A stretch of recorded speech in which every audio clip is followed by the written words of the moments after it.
Hello, I'm the business and political editor here at Berkeley Squares, and I'm with Stephen Williams, Liberal Democrat candidate for the West of England Metro Mayor.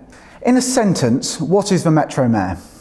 It's equivalent to the Mayor of London. It's the transfer of strategic powers currently held by Westminster by the national government, a transfer of those to the region.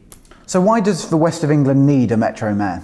Because, well, someone's going to have to manage those new powers that have been transferred, and they're mainly over the economy, over transport, housing, and adult skills. So someone has to be in charge of all that, and the government decided that it would be one directly elected person.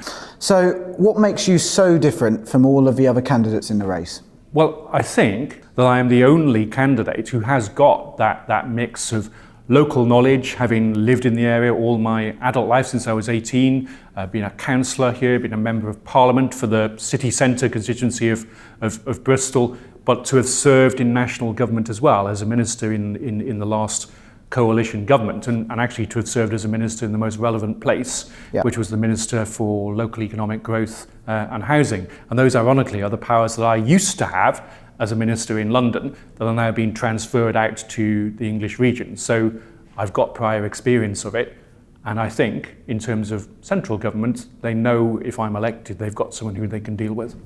So obviously you've been a MP for Bristol West previously. Is that something you're looking to do in this snap election? No, I'm entirely focused on winning this election.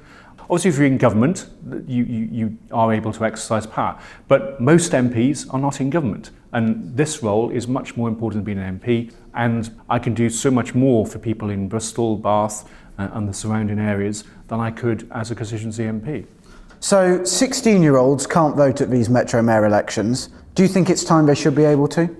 Yes, I do, and it's something I've supported for many years, and when I was an MP, I twice introduced a MP's bill into Parliament to try and get that changed. What one piece of policy would you really like to champion in your first 3 years of office?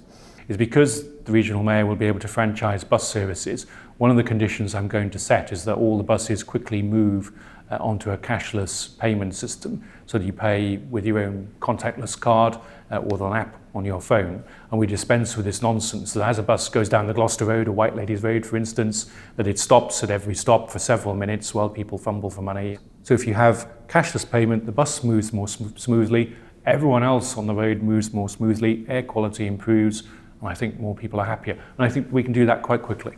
So an oyster-like system like London? Yes, I think in Bristol and Bath we'd call it the Brunel card. But is it time that bus services in Bristol had their prices regulated? Yes, and that's going to happen. With the franchising of bus services, the regional mayor will be able to say to the bus companies, you want to operate this route, this is the timetable, this is the fare structure, and you'll also have to continue the journey later into the evening, for instance. So if you're a young person living outside Bristol and you want to have a night out in the clubs or whatever of the city centre, yes, but you live out in one of the towns and villages in South Gloucestershire, can't get a bus home quite often at the moment. So that's something that needs to be addressed, and the franchising of bus services will enable me to do that. So Brexit, for or against? I'm implacably opposed to Brexit, and for this region in particular, a hard Brexit, and that's what Theresa May has embarked upon. Not a sort of soft landing, not a Norway type solution that was talked about in the referendum. The hardest form of Brexit outside the single market, outside the customs union, I think will be deeply damaging to the economy in Bristol, and I think it is something that we must not give up on. I haven't given up on it, not happening. We don't know how European politics is going to change. It's a possibility that the EU in their negotiations might say, okay, we've heard the concerns of the British people and we're going to offer you terms of membership that deal with some of those concerns over freedom of movement, for instance, and we stay in the European. So I still think that's possible, but if that's not possible, we do have to prepare for, we're going to have fewer skilled workers from the European Union working in key industries in Bristol, such as aerospace, or in the hospitality industry, absolutely critical to the economic success of Bath, All of our universities depend on having academics that benefit from freedom of movement, Yes. and of course students as well, which are entirely relevant to the people who I hope will be watching this film. There are going to be fewer opportunities for young people to move about Europe, including European Union nationals, to come to this country. And we've got to prepare ourselves for that. It is going to be a more difficult sort of scenario to grow our local economy. And finally, just to finish, can you tell us why we should be voting for you on the 4th of May 2017?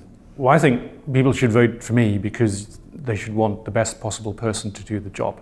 I've got the local knowledge, the local experience, but I've also got national experience as well. And this is a two-way facing job, bringing people together locally and making the case to central government and indeed to the rest of the world for the inward investment that's going to be even more critical in the next 2 years. Brilliant. Thank you very much.